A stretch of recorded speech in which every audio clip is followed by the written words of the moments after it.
ایک معاشرتی مسئلہ جس میں بہت سے لوگ مبتلا ہیں، اس پر توجہ دلانا مقصود ہے۔ حدیث پاک میں یہ ارشاد فرمایا کہ جو کسی عورت سے نکاح کرے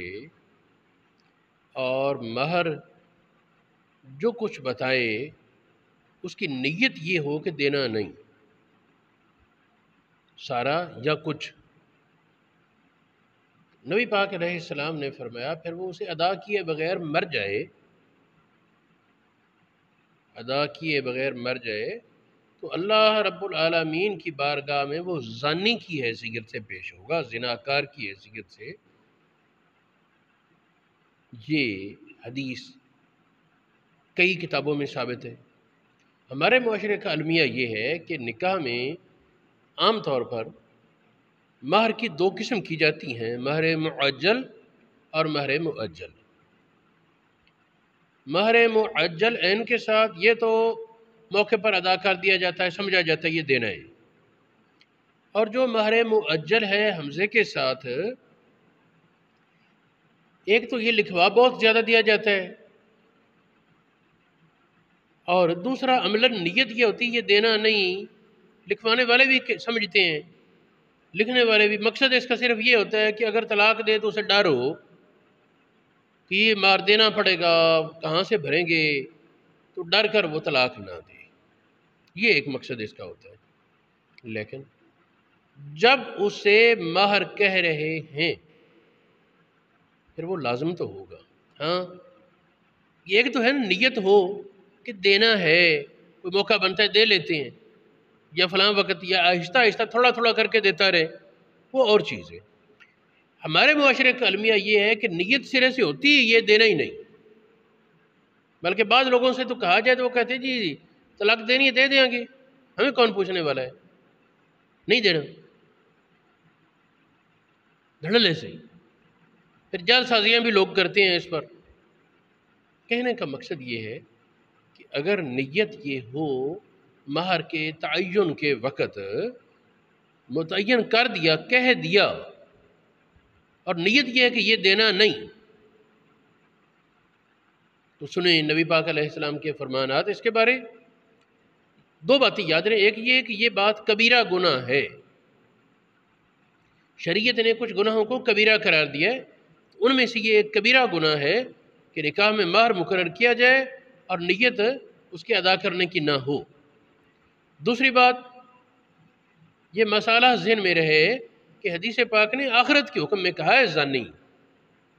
اس کا یہ معنی نہیں کہ نکاح نہیں ہوگا، حکماً نکاح ہو جائے گا، اور اسے حکم ہے، اس نکاح کرنے والے کو،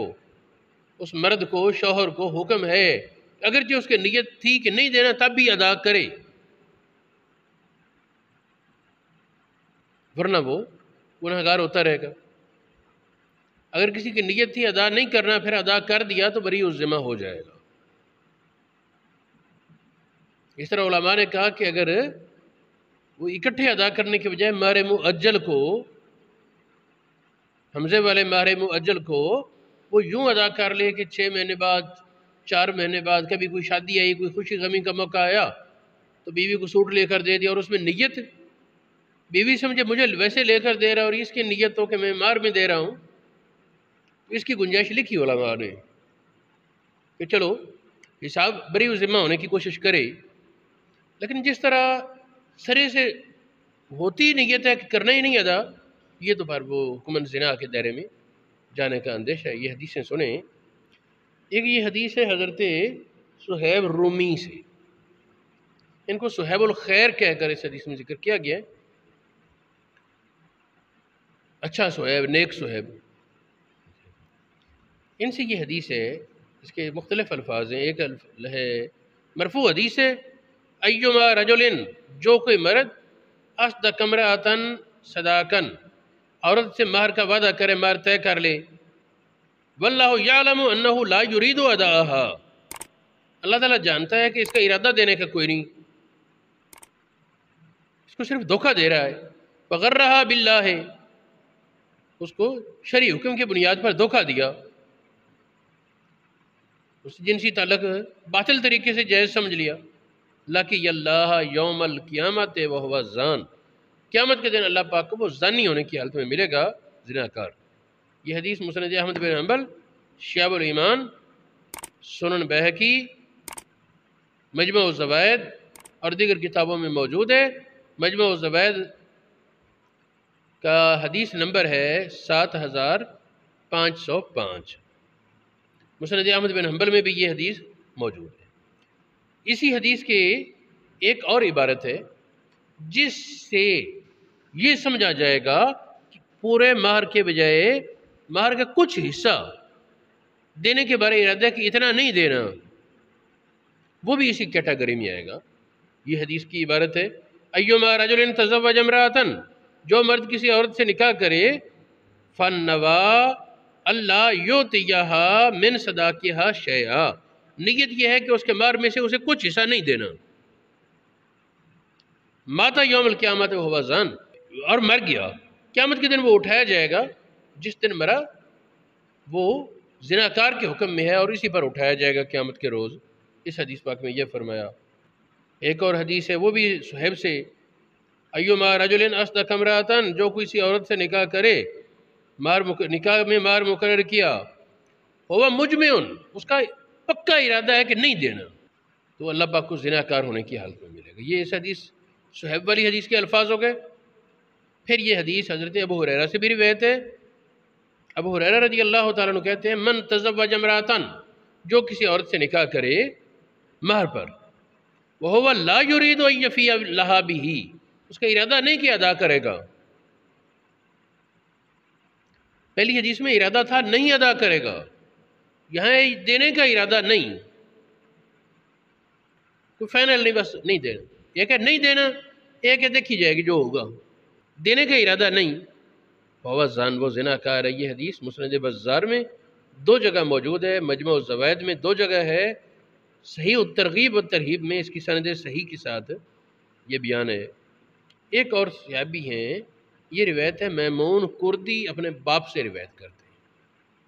میمون کردی کا باپ کہتا ہے کہ میں نے نبی پاک علیہ السلام کو فرماتے ہوئے سنا،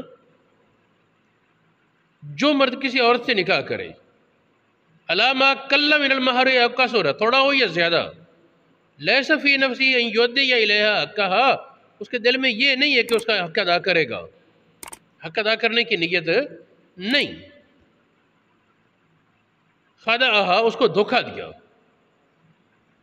اتنا مار دوں گا اور دینے کی نیت نہیں، فرمایا فماتا، نکاح اس طرح کیا جس کے بعد موت سے پہلے ادا بھی نہیں کیا۔ اس سے سمجھ آتا ہے کہ اگر نیت غلط تھی لیکن موت سے پہلے ادا کر دیا تو بری ذمہ ہو جائے گا۔ فماتا، مر گیا، پہلے اس نے دھوکہ دیا ہے، ولم یؤدی الیہا حقا، بیوی کا حق ادا نہیں کیا، لقی اللہ، ملے گا اللہ تعالیٰ کو قیامت کے دن، وہو زان، زناکار ہونے کی حالت میں۔ یہ حدیث مجمع الزوائد میں 2 جگہ موجود ہے، صحیح الترغیب والترغیب میں ہے، اور کئی کتابوں میں، مجمع الزوائد میں اور متعدد کتابوں میں لکھا کہ طبرانی کی سند صحیح ہے۔ طبرانی نے معجم اوسط میں بھی اور معجم صغیر میں بھی اس حدیث کو ذکر کیا، اور اس کی سندیں دونوں کی صحیح اور قابل اعتماد ہیں۔ علماء امت میں ایک بہت بڑے محقق عالم ہوئے علامہ ابن حجر ہیثمی مکی، ان کی کتاب الزواجر، جس میں کبیرہ گناہوں کو انہوں نے گنوایا اور دلائل ساتھ ساتھ ذکر کی، یہ گناہ کبیرہ ہے، اس کی یہ دلیل ہے، یہ گناہ کبیرہ ہے، اس کی یہ دلیل، حدیثوں کے ساتھ انہوں نے یہ بیان کیا۔ تو اس کتاب میں الزواجر کتاب کے 2 جلد صفحہ 47 پر انہوں نے باب باندھا اور اس میں آگے یہی حدیثیں بیان کی، جو کسی عورت سے مہر مقرر کر لے، طے کر کے نکاح کر لے، ارادہ یہ ہے کہ نہیں ادا کرے گا، تو یہ کبیرہ کا مرتکب ہوا اور اس پر توبہ واجب ہے۔ چونکہ یہ مسئلہ ہمارا ایک معاشرتی مسئلہ ہے، اور بعض اوقات مذہبی گھرانوں کو بھی دیکھا جاتا ہے کہ وہ بھاری بھرکم نکاح میں مہر طے کرا دیتے ہیں، نیت یہ ہوتی ہے کہ پابندی رہے، یہ پابندی رہے تو اپنی جگہ رہی، جب اس کے وہ جنسی تعلق پر ہی زنا کا حکم لاگو ہو رہا ہے اگرچہ فتوے کی زبان میں نہیں، دنیا کے احکام میں نہیں، لیکن آخرت کے احکام میں تو ہے نا۔ بندہ مومن کو اپنی آخرت کی فکر پہلے اور دنیا کی بعد میں ہونی چاہیے، جس طرح سورہ ملک میں فرمایا خلق الموت والحیات لیبلوکم ایکم احسن عملا، پہلے موت کا ذکر بعد میں زندگی کا، یعنی عاقبت کو یاد رکھے کیا جواب دینا ہے، تو پھر وہ بری الذمہ بنتا ہے بندہ، ورنہ وہ گناہوں کی دلدل میں پھنس جاتا ہے۔